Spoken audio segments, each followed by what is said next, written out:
ಸಿದ್ದರಾಮಯ್ಯ ಈಗ ಬಂದ್ರಿ, ಉಳಿಕೆದಾರ ಅವ್ರು ಬಂದ್ರ, ಅಲ್ಲಿ ಮೂಲ್ ಬಂದ್ರು, ಅವ್ರು ಬಂದ್ರು, ಓಟ್ ಕೇಳಕ್ ಎಲ್ಲಾರು ಬರ್ತಾರ್ರಿ. ಅವಾಗ ಜಾತಿ ಗೀತಿ ಎಲ್ಲ ಯಾರು ಕೇಳೋದಿಲ್ಲ. ಅಮ್ಮ ಕೈ ಮುಗಿತೀನಿ, ನಮ್ಗೆ ಓಟ್ ಕೇಳ್ರಿ. ಬಂದಿರ್ತಾರ, ಎಲ್ಲರಿಗೂ ನ್ಯಾಯ ಬೇಕು, ಹಿಂದೂಗೂ ಬೇಕು, ಮುಸ್ಲಿಮ್ಗೂ ಬೇಕು, ಎಲ್ಲರಿಗೂ ಒಂದ್ ತಾಯಿ ಮಕ್ಕಳಾಗಿ ನಡಿಬೇಕು. ನಾ ಹೇಳುದು ಒಂದು ತಾಯಿ ಮಕ್ಕಳಾಗ್ಬೇಕು. ಈಗ ನಾ ಭಿಕ್ಷೆ ಬೇಡಿದ್ರೆ ಯಾರಾದ್ರೂ ಹೊತ್ತಿ ಹಸ್ತೈತೆ ಅಂದ್ರ ಯಾರಾದ್ರೂ ರೊಟ್ಟಿ ಕೊಡ್ತಾರ್ರಿ. ಈಗ ಅವ್ರಿಗೆ ಯಾರಾದ್ರೂ ಬಡಿತಾರಂದ್ರೆ ಯಾರು ಸಾಥ್ ಕೊಡುದಿಲ್ರಿ. ಹಂಗ ಮಾಡಬಾರ್ದ್ರಿ. ಯಾಕಂದ್ರೆ ನಮ್ಗ ಆಗಿದ್ದ ಪರಿಸ್ಥಿತಿ ನಮ್ಗೆ ಮಕ್ಕ ನೋಡ್ಲಾರ್ದಾರಿ. ಇವ್ರ ಎಲ್ಲದಾರಿ? ನಮ್ಗ್ ನ್ಯಾಯ ಬೇಕು. ಇದು ನಮ್ಗೆ ಆಗದ ಘಟನೆ ಯಾರು ಮಾಡಿದ್ರೆ ಅವ್ರಿಗೆ ಅಷ್ಟೇ ಸಜಾ ಆಗ್ಬೇಕ್ರಿ.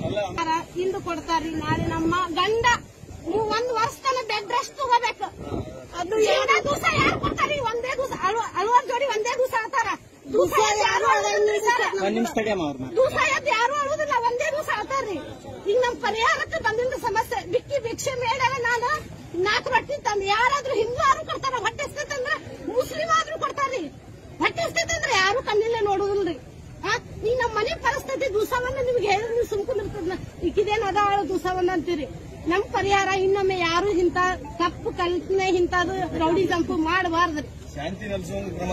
ನಾ ಅದ ಹೇಳ್ತೀನಿ, ನಮ್ಗೆ ಯಾರು ರೊಕ್ಕ ರೂಪಾಯಿ ಬೇಡ್ರಿ. ಇಂತದ್ದು ಇನ್ನೊಮ್ಮೆ ಹಿಂದೂ ಮಂದಿಗೂ ಆಗಬಾರ್ದು, ಮುಸಲ್ಮಾನ್ ಮಂದಿಗೆ ಆಗಬಾರ್ದು, ಯಾರಿಗೆ ಆಗಬಾರ್ದು. ಶಿಕ್ಷೆ ಕೊಡ್ಬೇಕು. ನಾವ್ ತಪ್ಪು ಮಾಡಿದ್ರೆ ನಮ್ದು ಎಲ್ಲಾರ ಒಂದು FIR ಹರಿದ್ರೆ ನೀವು ತಲೆ ಬಾಗಿಸ್ತೀನಿ, ಕಡ್ದು ಹೋಗ್ರಿ. ನಾನೇ ಆ ಸಲೆಂಡರ್ ಆಗ್ತೀನಿ. ನಮ್ಮ ಮನೆಯಾರ್ದು ಎಲ್ಲಾ ಕೂಡ ನಾ ಸಲೆಂಡರ್ ಆಗ್ತೀನಿ. ನಮ್ಮ ತಪ್ಪೈತಿ ಎಲ್ಲ